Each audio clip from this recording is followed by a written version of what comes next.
সমস্ত প্রশংসা আল্লাহর জন্য, যিনি বিশ্ব জগতের প্রতিপালক। এর পরের অংশটা কি? আর রহমানির রহিম। এটা হচ্ছে তিনি অতি দয়ালু, অতি করুণাময়। অতি দয়ালু, অতি করুণাময়। অতি দয়ালু, অতি করুণাময়। খুব দয়ালু, খুব করুণাময়।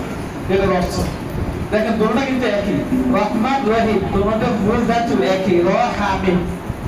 আর এটাকে জোড়া দেন, জোড়া দিলে হবে রহমত। কি হবে?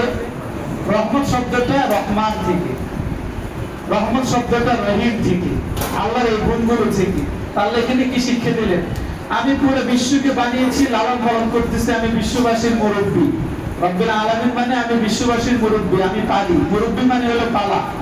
আমি এগুলো দেখভাল করতেছি। আল্লাহ দেখভাল করতেছেন দেখে তো আসমান ঝরে পড়ে না, পড়ে? জমিন ঠিক আছে, সবকিছু ঠিক আছে। কে দেখে রেখেছেন এগুলো? আল্লাহ তাআলা। উনি বিশ্বকে পরিচালনা করতেছেন কোন গুণ দিয়ে? পরের গুণগুলো দিয়ে, অতি দয়ালু, অতি মেহেরবান। রহমত নামক গুণ দিয়ে উনি বিশ্বকে লালন পালন করতেছেন। আর উনি এটা শিক্ষা দিলেন, এ সম্পর্ক জুড়ে দিলেন সূরা আম্বিয়ার 107 নম্বর আয়াতের সাথে, যে আমি এটাকে রহমতকে জুড়ে দিয়েছি বিশ্ব নবী, তোমাদের সেই বিশ্ব নবীর সাথে, যিনি বিশ্ববাসীর জন্য রহমত। ওমা আরসালনাকা ইল্লা রাহমাতাল লিল আলামিন। উনি রহমান রহিম। এই রহমান রহিমের গুণ যদি কেউ পেতে চাও বা আমরা পেতে চাই, তাহলে নবীজিকে রহমত স্বরূপ বুঝতে হবে। আমার কথা বুঝতেছেন? নবীজিকে রহমত স্বরূপ মানতে হবে। এখন আপনাদের কাছে প্রশ্ন, নবীজিকে আমরা রহমত স্বরূপ মানি, কথার কথা বিশ্বাস করছি, হ্যাঁ মানি, না মানলে তো ইমান থাকবে না, কোরআন আয়াতে বলছে। এখন আপনার এই মুখের মানাটা কি ঠিক হবে? মানে এটাতে সঠিক হয়ে যাবে? এটাতে আপনি পার পেয়ে যাবেন? কোনো অবস্থায় পার পাবেন না। সেটা আবার আল্লাহ কোরআনে বলে দিয়েছে সূরা হাদীদে। সূরা হাদীদের 28 নম্বর আয়াত। কত নম্বর আয়াত ভাই? 28 নম্বর আয়াত। শেষ আয়াতের আগের আয়াত। শেষেরটা 29 আয়াত, 29 আগের আয়াত 28 বলতেছেন আল্লাহ, দেখেন, ইয়া আইয়ুহাল্লাযীনা আমানু তাকুল্লাহ, হে ঈমানদাররা আল্লাহকে ভয় করো। আমাদেরকে আল্লাহ ডেকেছেন কি বলে? হে ঈমানদাররা আল্লাহকে ভয় করো। ঈমানদার বলে ডেকেছেন। তাহলে আমরা মুমিন হয়ে গেছি, মুমিন হইছি না? এরপরে আবার কেন এই কথা বলতেছেন? আমিনু বিরাসূলি, তার রাসূলের প্রতি ঈমান আনো। হে আল্লাহর বান্দারা আল্লাহকে ভয় করো, মুমিনেরা আল্লাহকে ভয় করো। এরপরে আবার উনি গুরুত্ব দিয়ে বলতেছেন যে তার রাসূলের প্রতি ঈমান আনো। তা আমরা আল্লাহকে বিশ্বাস করে, রাসূলকে বিশ্বাস করে তো ঈমানদার হইছি। পরে আবার কেন আল্লাহ আদেশ করছেন আমিনু বিরাসূলি, যে তার রাসূলের প্রতি ঈমান আনো। রাসূলের প্রতি ঈমান আনো মানে কি? এই ঈমান আনার অর্থ হলো আতিউ বিরাসূলি, আমার কথা তো তোমার শুনতে হবে, আল্লাহ বলতেছেন। আর দ্বিতীয় কথা হলো আমি নবী পাঠিয়েছি রহমত স্বরূপ বিশ্ববাসীর জন্য। এই নবীর আনুগত্য করতে হবে, অনুসরণ করতে হবে, এই নবীর সুন্নাহ অনুযায়ী চলতে হবে। ভাই বুঝতেছেন? এই নবীর সুন্নাহ অনুযায়ী চলতে হবে। আপনি নবীজিকে মানেন, ভালোবাসেন। আমাদের দেশে কিছু আছে নবীজিকে ভালোবাসে, এত বেশি ভালোবাসে 12 রবিউল আসলে রাস্তায় নেমে কতক্ষণ আনন্দ মিছিল করে, আবার একটু যখন বিশ্রাম নেয়, ও বিশ্রাম নিতে গিয়ে তখন এই যে টানে, একটু মানে এই রিল্যাক্স নিতেছে, এতক্ষণ ধরে রাস্তায় হাঁটছে, এখন একটু ওই যে সিগারেট খেয়ে একটু স্বাভাবিক হইতেছে, নবীর আশিক হয়ে রাস্তায় নামছে। চিন্তা করেন কেমন নবীর আশিক। কি আমি মিথ্যা বলতেছি মনে হয়? হ্যাঁ, এই যে আমরা যারা সিগারেট খাই না, হ্যাঁ, কত বড় ভয়ানক দেখেন। সূরা গাশিয়া একটা সূরা আছে, সূরা গাশিয়া। এই সূরার শুরুতে আল্লাহ বলতেছেন লাইসা লাহুম তুআমুন ইল্লা মিন দারি' লা ইউসমিনু ওয়া লা ইউগনি মিন জু', যে জাহান্নামের একটা খাবার হবে, জাহান্নামীদের একটা খাবার হবে। এই খাবারটা না তার শরীরের জন্য ভালো হবে, না তার পেটের ক্ষুধা নিবারণ হবে, কোনোটাই হবে না। উপকারও হবে না, ক্ষুধাও নিবারণ হবে না। আমরা অনেক জিনিস খাবার খাই, উপকার হয় না কিন্তু ক্ষুধা নিবারণ হয়। আবার অনেক জিনিস পেট ভরে না কিন্তু উপকার আছে, কোনো না কোনো একটা আছে। কিন্তু জাহান্নামীদের ওই দড়ি যে খাবারটা, এই খাবারটা না কোনো উপকার হবে, না কোনো পেট ভরবে, আরো খিদার চাহিদা বেড়ে যাবে। বুঝছেন? আমাদের তো বুঝছেন। দুনিয়া তো জাহান্নামীদের মতো এরকম একটা খাবার আছে, এটা পেটও ভরে না, আবার উপকার হয় না। বলতে পারবেন কোন খাবারটা? এই বিড়ি। চিন্তা করেন আপনার এই বিড়ির সাথে, এই সিগারেটের সাথে জাহান্নামের ওই খাবারের সাথে মিলে গেছে কিনা? হ্যাঁ, ওটাতে কোনো উপকার হয় না, ক্ষুধা নিবারণ হয় না, শরীরে ভালো থাকে না, তো বিড়িও এমন সিস্টেম, না উপকার আছে না কোনো এতে পেট ভরে, ওনারা ভরে। তাই আমরা যারা খাই ছেড়ে দিব তো ইনশাআল্লাহ। আর আমাদের আত্মীয় স্বজন যারা পরিচিত আছে খায়, নসিহত করবো তো যে এটা কিন্তু জাহান্নামী খাবারের সাথে মিলে যাচ্ছে, খবরদার। হ্যাঁ, বলতে পারবো না ইনশাআল্লাহ। আল্লাহ আমাদের হেদায়েত দান করুন, আমিন। জোরে বলেন না আমিন। আল্লাহু আকবার। আয়াতে দেখুন, আমিনু বিরাসূলি মানে আতিউ বিরাসূলি। ঈমান তো হয়ে গেছে মুখে মুখে, এবার নবীজি মানতে হবে। রহমতুল লিল আলামিনকে রহমত হিসেবে পাইতে হলে, বিশ্ববাসীর জন্য রহমত পাইতে হলে তাকে মানতে হবে, তার সুন্নাহ অনুযায়ী চলতে হবে, তার সুন্নাহর গুরুত্ব দিতে হবে। সুন্নাহর গুরুত্ব যাদের মাঝে নাই, মুখে মুখে যদি আল্লাহ আশিকে রাসূল দাবি করে, বলেন তো এই মুখে মুখে দাবি করাতে নবীজি আমাদের জন্য সুপারিশ করবে? কোনো অবস্থায় সুপারিশ করবে না, কোনো অবস্থায় সুপারিশ করবে না। আর আমাদের এই মাদ্রাসাগুলো, এই যে মাদ্রাসাগুলো, আমাদের এই মাদ্রাসা জামিয়াতুল জিনান সহ যে মাদ্রাসা আছে, এই মাদ্রাসাগুলোর মাকসাদে এটা নবীজি সুন্নাহ শিখাবে, নবীজিকে কিভাবে ধরা যায়, নবীজি কিভাবে কাছে যাওয়া যায়, নবীজির অনুসরণ কিভাবে হয়, একটাই মাকসাদ, একটাই ওমা আরসালনাকা ইল্লা রাহমাতাল লিল আলামিন। বিশ্ববাসীর জন্য নবীজি রহমত, নবীজি বিশ্ববাসীর জন্য রহমত। শুধু একটা মুখে রহমত, এই মুখে নয়, বাস্তবে যেন আমাদের নবীজির রহমত এটা আমরা যেন বুঝতে পারি। এই সুন্নাহগুলো, নবীজির সুন্নাহগুলো, নবীজির তরিকাগুলো এবং আল্লাহর কাছাকাছি হওয়া যায় কিভাবে, এই পদ্ধতিগুলো এখানে শেখানো হয়।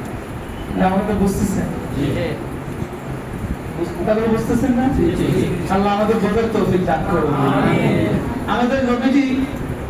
আমাদের নবীজি শুধু জগতে আসার পরে রহমত না, আগে থেকে রহমত ছিল? আগে থেকে রহমত ছিল। জগতে আসার পরে রহমতের উপাধি পেয়েছেন তা নয়, এটা তো কোরআনে চলে আসছে। আল্লাহ তাআলা আমাদের নবীজিকে পৃথিবীতে আনার আগে থেকেই আমাদের জন্য রহমত স্বরূপ বানিয়েছেন, বিশ্ববাসীর জন্য রহমত স্বরূপ বানিয়েছেন। আপনারা শুনে অবাক হবে, আমাদের নবীজি সাল্লাল্লাহু আলাইহি সাল্লাম তো সর্বশেষ নবী, আর সর্বপ্রথম নবী কে? আদম আলাইহিস সালাম। আমাদের সবার বাবা, কাফেরদের বাবা কিনা? সবার কাফের, বেঈমান, মুশরিক সবার বাবা কে? আদম আলাইহিস সালাম জান্নাতে একটু কাজ, একটা কথা একটু উল্টাপাল্টা হয়ে গেছে, এজন্য আল্লাহ রাগ হয়ে ওনারা বের করে দিয়েছেন জান্নাত থেকে। জান্নাত থেকে বের করে দিয়েছেন, জান্নাত থেকে বের হয়ে উনি 1 বছর, কত বছর? 1 বছর তওবা ইস্তেগফার, কান্নাকাটি, অনেক তওবা। পরে এক পর্যায়ে আল্লাহ একটু নরম চিন্তা করছেন, নরম হয়ে এবার বলছেন ফাতালাক্কা আদম মির রাব্বিহি কালিমাতিন ফাতাবা আলাইহি। আমি আদমকে কিছু শব্দ শিখিয়ে দিয়েছি, এর অন্তরে ঢেলে দিয়েছি কিভাবে তওবাটা করবে, মানে যে শব্দগুলোতে তওবা করলে আল্লাহ তাড়াতাড়ি কবুল করবে, ওটা ঢেলে দিয়েছি। এই আয়াতে সূরা বাকারার এই আয়াতে তাফসীর করেছেন আল্লাহ আরেক জায়গায় সূরা আরাফে কি ঢেলে দিয়েছেন, অন্তরে কি দোয়া ঢেলে দিয়েছেন, এই দোয়াটা আছে সূরা আরাফে, রব্বানা যালামনা আনফুসানা ওয়া ইল্লাম তাগফির লানা ওয়া তারহামনা লানাকুনান্না মিনাল খাসিরিন। তারা উভয়, মানে আদম আর হাওয়া উভয় বলতেছেন, হে আমাদের প্রভু, আমরা জুলুম করে ফেলেছি নিজেদের নফসের উপরে, যদি আপনি আমাদের ক্ষমা না করেন তাহলে আমরা ক্ষতিগ্রস্তদের অন্তর্ভুক্ত হয়ে যাব, একটু দয়া করে আমাদেরকে ক্ষমা করেন। এই দোয়ার বরকতে আল্লাহ তাআলা তাদের প্রতি সন্তুষ্ট হয়েছেন। আবার আল্লাহ তাআলা তওবার ঘোষণা দিবেন, তাদেরকে ক্ষমা করে দিবেন, এই ঘোষণা দিবেন। এর আগে আদম আলাইহিস সালাম আরেকটা কথা মনে করছে, আরেকটা কি কথা মনে করছে? আদম আলাইহিস সালাম আল্লাহ কি দিয়ে বানাইছেন? মাটি দিয়ে বানিয়েছেন না?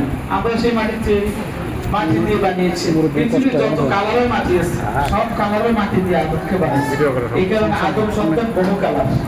যদি শুধু সাদা মাটি দিয়ে বানিয়েছে, সবাই ওই যে পক্ষে যে ইংলিশ যেগুলো আছে না, ইংরেজ, এদের মধ্যে সব সাদা দিতে থাকে সে। আমরা আমাদের যে কালার, মানে এই যে মিক্সার কালার, হ্যাঁ, বেশিরভাগ নবী আল্লাহ মিক্সার কালারে পাঠিয়েছে, বেশিরভাগ নবী আল্লাহ তাআলা এই যে মিক্সার কালারে পাঠিয়েছে, মানে একবারে ফ্যাকাশে সাদা না। আদম থেকে নিয়ে নূহ পর্যন্ত সবাই কই পানির তলে ডুবে মরে গেছে না? কিন্তু আদমের 3টা সন্তান, নূহ আলাইহিস সালামের কয়টা সন্তান ছিল? 3টা।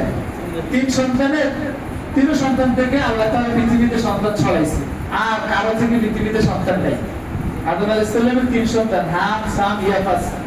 এই 3 সন্তান থেকে পৃথিবীতে মানুষ হয়েছে। এর মধ্যে যিনি হাম, ইনি হলো এই হাম, যিনি উনি হলো তাকে সুন্দর ছিল, এই কারণে তার বংশের সবগুলো সুন্দর। ইউরোপিয়ান যেগুলো চামড়া সাদা, এগুলো সব হযরত হাম, নূহ আলাইহিস সালামের ছেলে হাম, এই হামের সন্তান আছে সব হাম। আর আমরা বেশিরভাগ সবাই হলাম সাম।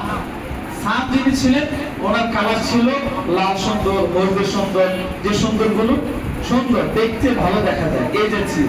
তো ওনার বংশের আল্লাহ তাআলা সব নবী পাঠিয়েছে। আমাদের নবীজি কিন্তু সামের বংশে, নূহ আলাইহিস সালামের ছেলেকে সাম। আমরা ওই সামের বংশের। এশিয়া মহাদেশের এই পুরোটা মধ্যপ্রাচ্য সহকারে পুরোটা সামের বংশের মানুষ। এদের কালারের যে কালার, এই কালার একেবারে কালো না, আবার একবারে ফ্যাকাশে সাদা না।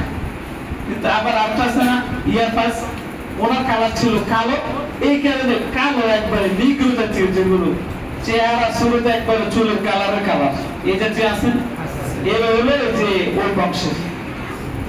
আমরা কিন্তু নবীরা যে বংশে আসছি ওই বংশে কিন্তু আমরা, এটা শুকরিয়ার বিষয়। আলহামদুলিল্লাহ, সবাই কথা আলহামদুলিল্লাহ। আল্লাহ আমাদের সবাইকে কবুল করুন, আমিন। সামের বংশে তো হযরত আদম আলাইহিস সালাম আল্লাহর কাছে দোয়া করলেন, যখন মাটি দিয়ে সৃষ্টি করেছেন, আল্লাহ বানাই ফেলছেন, তখন আল্লাহ তাআলার কাছে দোয়া করছেন, ওই যে জগতে চলে আসছেন উনি তওবা করছেন, যালামনা আনফুসানা বলছেন। এরপরে আরেকটা দোয়া করছেন, আল্লাহুম্মা ইন্নী আসআলুকা বিজাহি মুহাম্মদ। কি দোয়াটা করছেন? আল্লাহুম্মা ইন্নী আসআলুকা বিজাহি মুহাম্মদ, হে আল্লাহ আমাকে আপনি মুহাম্মদ রাসূলের ক্ষমা করে দেন। কে বলতেছে কথাটা? আদম আলাইহিস সালাম। নবীজি কি এখন আসছে জগতে? উনি দেখছে, প্রশ্নে আসলে দেখবে কি করবে, ওনাদের তো সন্তানেরা পর্যায়ক্রমে আসবে, কিন্তু উনি আগে বলতেছে কি আল্লাহুম্মা ইন্নী আসআলুকা বিজাহি মুহাম্মদ, মুহাম্মদ রাসূলের আমরা ক্ষমা করে দেন আল্লাহ। আল্লাহ বলতেছেন কাইফা আরাফতা মুহাম্মাদান, তুমি মুহাম্মদকে চিনো কিভাবে? মুহাম্মদকে তুমি চিনো কিভাবে? তখন আদম বললেন লাম্মা খালাকতানি, যখন আমাকে সৃষ্টি করেছেন, ওয়া নাফাখতা ফিয়া মিন রূহিকা, আমার ভিতরে আপনার রূহ ফুঁকে দিয়েছেন, মানে আমি রূহ পেয়েছি, তখন আমি উঠে বসেছি, ফাজালাস্তু, আমি উঠে বসেছি, বসে ফারাইতু মাকতুবান আলা খাওয়াইবিল আরশি লা ইলাহা ইল্লাল্লাহ মুহাম্মাদুর রাসূলুল্লাহ। বলেন সবাই লা ইলাহা ইল্লাল্লাহ মুহাম্মাদুর রাসূলুল্লাহ। আদম বলেছেন আপনি তো আপনার আরশের সামনে আমার সৃষ্টি করছেন, আমি উঠে বসছি, উঠে চতুর্দিকে তাকাইয়া সর্বপ্রথম আমার চোখ যেখানে গিয়ে আটকে গেছে সেটা হলো আপনার প্রত্যেকটা আরশের খুঁটি। আরশের প্রত্যেকটা খুঁটিতে আমি লেখা দেখেছি লা ইলাহা ইল্লাল্লাহ মুহাম্মাদুর রাসূলুল্লাহ। চিন্তা করছেন আমাদের নবীজির নাম কোথায়? আরশের খুঁটিতে। এখনো কিন্তু এই জগতে আসেনি, আসছে। আদম এটা দেখে বলছে আল্লাহ এই ওসিলা ক্ষমা করে দেন, কারণ আমি বুঝতে পেরেছি আপনার নামের সাথে যার নাম শোভা পাচ্ছে উনি সাধারণ কেউ না, আপনার ঘনিষ্ঠ বন্ধু হবে, তা মানে আপনার নামের পাশে শোভা পায় না, তাও আপনার আরশের খুঁটিতে এমন জায়গায়, জন্য তার ওসিলা আমার ক্ষমা করে দেন। আদম আলাইহিস সালাম এই কথা শুনে আল্লাহ তখন বললেন সাদাক্তা ইয়া আদম, তুমি সত্য বলেছো, কদ গফারতু লাক, আমি তোমাকে ক্ষমা করে দিয়েছি। ক্ষমা ঘোষণা পাইছে, ক্ষমার ঘোষণা পাইছেন আমাদের নবী, রহমতের নবী হওয়ার কারণে। বুঝতেছে ওমা আরসালনাকা ইল্লা রাহমাতাল লিল আলামিন। বাবা সন্তানের রাসূলের ক্ষমাটা পাইছে কি ইচ্ছা বলতেছে সুবুলুল হুদা ওয়া রাশাদ, একটা সিরাতের কিতাব আছে, সিরাতের কিতাবের প্রথম খণ্ডে প্রথম শুরুতেই হাদিসটা উনি নিয়ে এসেছেন, নবীজির সিরাত বর্ণনা করতে গিয়ে, নবীজির আদর্শ বর্ণনা করতে গিয়ে। আল্লাহু আকবার। নবীজি সাল্লাল্লাহু আলাইহি সাল্লাম পৃথিবীতে আসার আগেই বিশ্ববাসীর জন্য রহমত ছিল, পৃথিবীতে আসার পরে ছিল না আগের থেকেই ছিল? পৃথিবীতে আসার আগের থেকেই বিশ্ববাসীর জন্য রহমত ছিল। দেখো আরেকটা উদাহরণ দিচ্ছি, বুঝতে পারবেন। বনি ইসরাইল নাম শুনেন না? বনি ইসরাইল কোরআন পড়লে বনি ইসরাইল সূরা একটা আছে, বনি ইসরাইল। বনি ইসরাইল একটা সূরা আছে কোরআন শরীফ মাঝামাঝি 15 নম্বর পারা থেকে শুরু হয়েছে, যারা কোরআন একটু একটু পড়ে পাবে। বনি ইসরাইল, বনি ইসরাইল মানে মুসা আলাইহিস সালামের বংশধর, হযরত ইয়াকুব আলাইহিস সালামের ছেলেরা, এদের সবাইকে বলে বনি ইসরাইল। বনি ইসরাইল ইয়াকুব আলাইহিস সালামের আরেক নাম ইসরাইল, তার সন্তানাদের বলে বনি ইসরাইল। ইয়াকুব আলাইহিস সালামের দুই নাম, একটা হলো ইয়াকুব আর একটা হলো ইসরাইল। আমাদের নবী যেরকম কোরআনে দুই নাম মুহাম্মদ আর আহমদ, একটাই নবী আছে আমাদের নবী ছাড়া, ইয়াকুব আলাইহিস সালাম, তার কোরআনে কয় নাম? দুটো। একটা হলো ইসরাইল আর একটা হলো ইয়াকুব। এই ওনার সন্তানদের নাম বনি ইসরাইল। বনি ইসরাইলের মুসা আলাইহিস সালামের যুগে এক গুনাহগার, কঠিন গুনাহগার মারা গেছে। মরে যাওয়ার পরে এলাকাবাসী এসে মুসা আলাইহিস সালামকে বলতেছে, খবরদার বলছি, আল্লাহর নবী আপনি এই জানাজা দাফনে কাফনে কোথাও যাবেন না, কিছুতে যাবেন না। কারণ কি? কারণ হলো এই লোকটা দুষ্ট ছিল, দুষ্ট, অনেক বড় দুষ্ট ছিল, অনেক গুনাহ করছে। গুনাহ করতে করতে জীবনটা শেষ, শেষের দিকে গুনাহ করতে করতে ও মারা গেছে। মুসা আলাইহিস সালাম নিজে খবর পেয়েছে গুনাহগার ছিল, দুষ্ট ছিল। মুসা আলাইহিস সালাম বললেন, ঠিক আছে ভালো, তোমাদের পরামর্শ ভালো, যারা প্রকাশ্যে গুনাহ করে বেড়ায়, শয়তানি করে, এদের যারা যদি আল্লাহর নবীরা যায় তাহলে অন্যরা আশকারা পাবে না, সব গুনাহগাররা আশকারা পাবে, এরা আরো বেশি গুনাহ বাড়ায় দিবে। এই জন্য আপনি যাই না, যদি দেশেতে না যান তাহলে এরা টের পাবে। গুনাহগার যারা এরা সতর্ক হয়ে যাবে, আল্লাহর নবী মুসা জানাজা পড়াইতে যায় না, আমাদের পোলা কোপা ভালো মরে গেলে তো একটু হলে ঠিক হবে। পরামর্শটা ভালো না? কিন্তু এরা চলে যাওয়ার পরে আল্লাহ জিবরাইলকে পাঠিয়েছে। জিবরাইল পাঠিয়ে বলতেছে, আপনি তাড়াতাড়ি যান, এই লোকটার জানাজা এবং দাফন কাফন আপনাকেই করতে হবে। কে এসে খবর দিতেছে? জিবরাইল। কে নিজে থেকে কিছু বলে না, আছে কি আল্লাহ যে খবর বলে মুসা, হ্যাঁ কি বলে আমি জানি ও লোকটা দুষ্ট, এই জানাজা আমি যেমন কয়, আর এটা আমার কথা না, আল্লাহ আপনাকে আদেশ করছে। পরে যখন বলছে আল্লাহ আদেশ করছে, তখন আর কিছু বলার আছে? তখন নরম সুরে বলতেছে, আরে কেন, আমি তো বুঝলাম না, এটা আমিও জানি দুষ্ট খারাপ ছিল, কেন এর এত পাওয়ার, আমি যে জানাজা পড়াইতে হবে, কাপড় দিতে হবে, দাফন দিতে হবে। জিবরাইল আলাইহিস সালাম বললেন, আল্লাহ এটা বলেন আপনি যে এটা করেন তা আছে।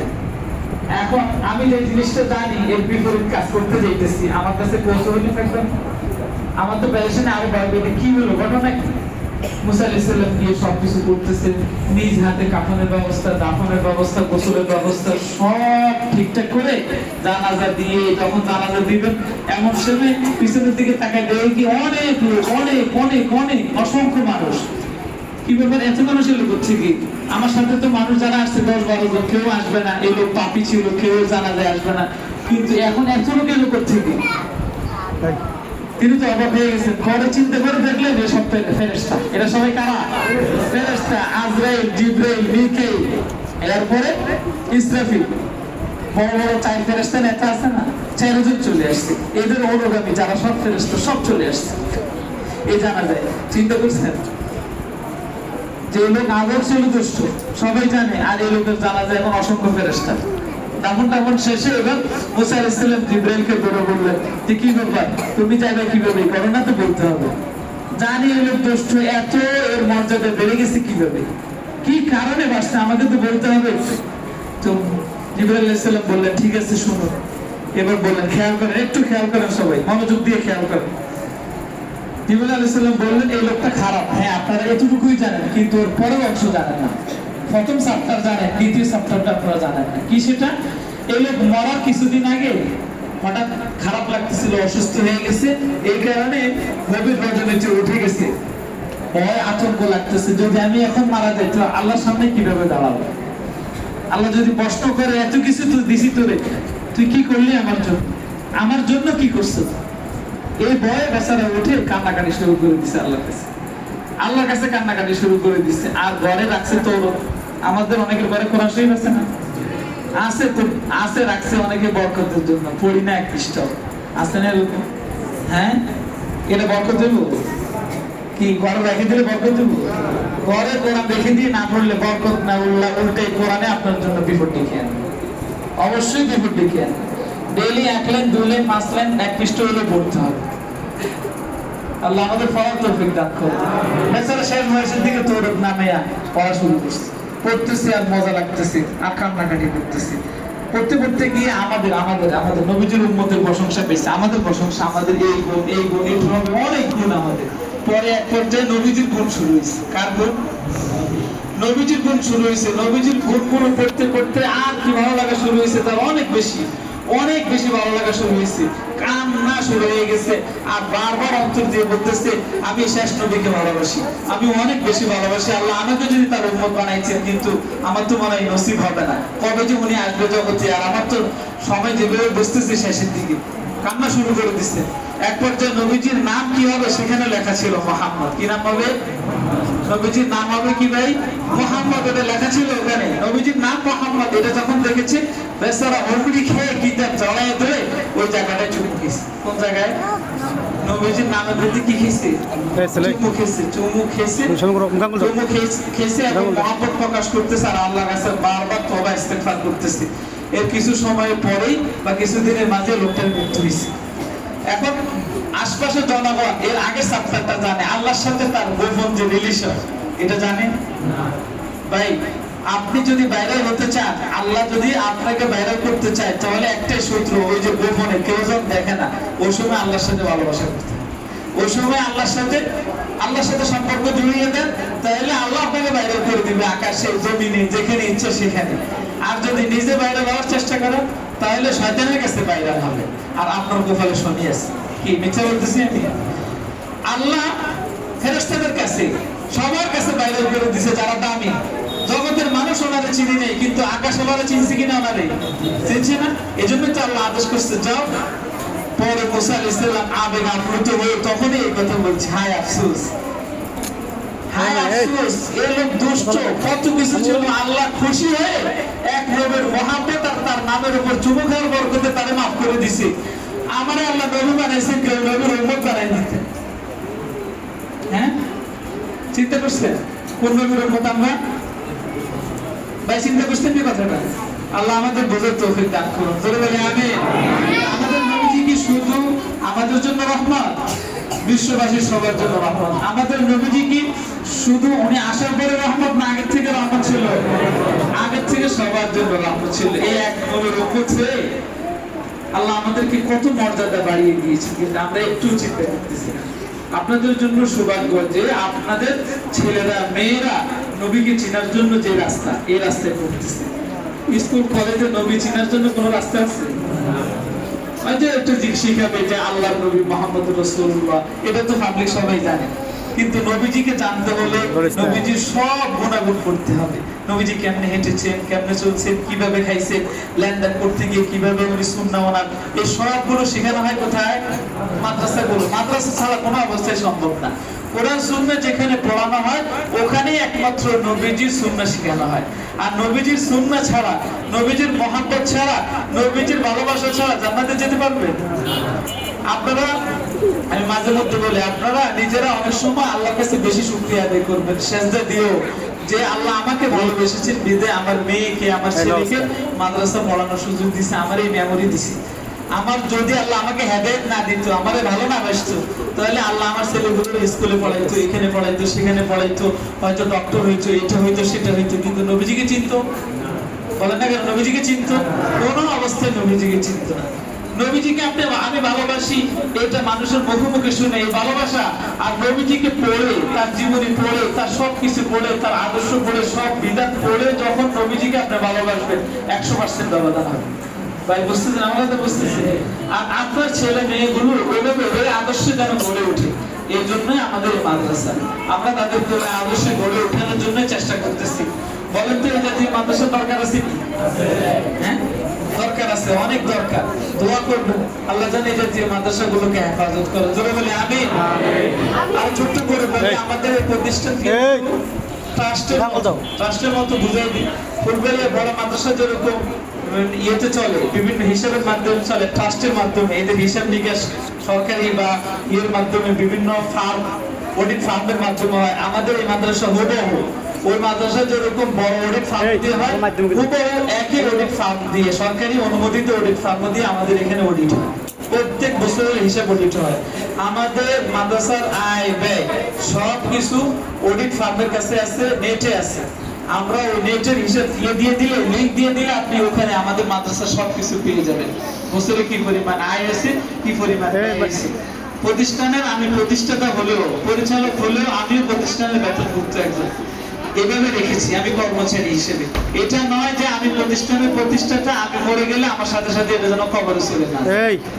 আমাকে তো বুঝতেছেন ভাই, বড় মাদ্রাসাগুলো যেরকম উদ্দেশ্য হলো একবারে মাইল ফলক কিয়ামত পর্যন্ত, আমাদেরও এটার মাইল ফলক কিয়ামত পর্যন্ত একবারে এটা চলবে ইনশাআল্লাহ।